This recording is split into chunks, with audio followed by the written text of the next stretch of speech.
RQF level 3 আমার course শেষ হওয়ার পর কি আমি সুইচ করতে পারবো কিনা কেয়ার সেক্টর বা অন্য সেক্টর, এবং এখানে যে যে কন্ডিশনগুলো আছে সেগুলো অবশ্যই দেখে নেবেন এবং সুইচের আগে অবশ্যই আপনি একজন আইনজীবীর সাথে পরামর্শ করেই তারপর কাজটা করবেন। অবভিয়াসলি শুধুমাত্র যেহেতু আমরা আপনার অনেক কিছুই দেখি নাই, কাগজপত্র জানি না সবকিছু, বা কোন জবে আপনি যেতে চাচ্ছেন সেগুলো জানি না। Stonebridge Legal Solutions Limited, your trusted immigration partner. পরবর্তী প্রশ্ন আদিল রাশিদ, আমি ফাউন্ডেশন কোর্সে আছি, এটা সিঙ্গেল কোর্স ব্যাচেলরের সাথে অ্যাটাচ নেই, আমার RQF লেভেল 3 আমার কোর্স শেষ হওয়ার পর কি আমি সুইচ করতে পারবো কিনা কেয়ার সেক্টর বা অন্য সেক্টরে, এবং সিঙ্গেল কেস ব্যাচেলরের সাথে অ্যাটাচ নেই এবং তার লেভেলটা হচ্ছে RQF লেভেল 3, কোর্স শেষ হওয়ার পর কি আমি সুইচ করতে পারবো কি না কেয়ার সেক্টর বা অন্যান্য সেক্টরে। তো এখানে আজকে এই বিষয়টা আমি আসলে আলোচনা করতে চাই। কারণটা হচ্ছে যে যখন রুলটা হচ্ছে আপনার স্কিলড ওয়ার্কার মাইগ্রেন্টের 1.5 এর এখানে বলা আছে যে তারা যদি কখনো আপনার পারমিশন টু স্টে পেয়ে থাকে অথবা অতীতে পেয়েছিল স্টুডেন্ট হিসেবে, তাহলে তাদেরকে অবশ্যই 3টা কন্ডিশন ফুলফিল করতে হবে। তো কন্ডিশনের শুরুতেই প্রথমে যেটা বলা আছে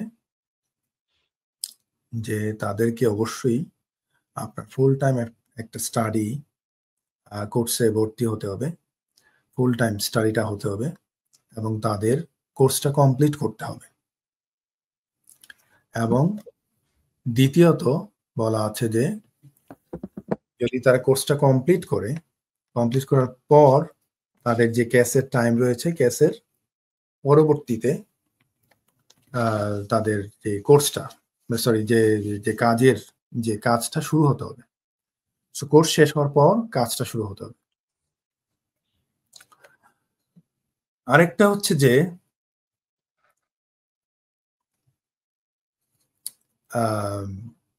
অবশ্যই ফুল টাইম স্টাডি বা পিএইচডি করতে হবে, বা যাক ওনার ক্ষেত্রে যে প্রশ্নটা আমি বুঝেছি সেটা হচ্ছে যে উনি লেভেল 3-তে এসেছে,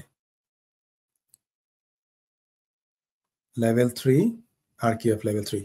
অবভিয়াসলি এখন আমরা দেখেছি যে একমাত্র লেভেল 6 RQF লেভেল 6-এ হচ্ছে আপনার স্পেশালি ডিপেন্ডেন্ট আনা যাচ্ছে। তো এখানে আমরা দেখতেছি যে উনি হয়তো কন্ডিশন এ এর মধ্যে পড়বে। কন্ডিশন এ তে বলা আছে যদি উনি স্টুডেন্ট হিসেবে এসে থাকেন ওনাকে যে কোনো একটা কন্ডিশন ফুলফিল করতে হবে। তো প্রথম কন্ডিশনটা যে আমি পড়ি, the applicant must have completed the course of study for which the confirmation of acceptance for study was assigned. So উনি যদি লেভেল 3 থাকে, লেভেল 3 যদি কমপ্লিট করে থাকে আর উনি যদি লেভেল 3-র জবে সুইচ করতে চায়, সেক্ষেত্রে আমি কোনো সমস্যা দেখছি না। অবভিয়াসলি আপনারা জানেন যে লেভেল 3-র যেই জবগুলো আছে আমাদের মূল যে লিস্ট, এখানে কিন্তু শুধুমাত্র আপনার হাইলি স্কিল যেগুলো আছে সেইগুলোতে আপনারা ডিপেন্ডেন্ট আনতে পারবেন। বাট আপনি যদি সিঙ্গেল হয়ে থাকেন, আপনি যদি লেভেল 3-র কোনো কোর্স স্পেশালি লাইক এখানে যে আমাদের টেম্পোরারি শর্টেজ লিস্ট রয়েছে, অথবা আপনার যে আরেকটা যে আপনার ইমিগ্রেশন স্যালারি লিস্ট রয়েছে, এই লিস্টে যদি লেভেল 3 কোনো জব আপনি পেয়ে থাকেন, আমার কাছে তো মনে হচ্ছে না যে এখানে না পারার কোনো কারণ আছে। সো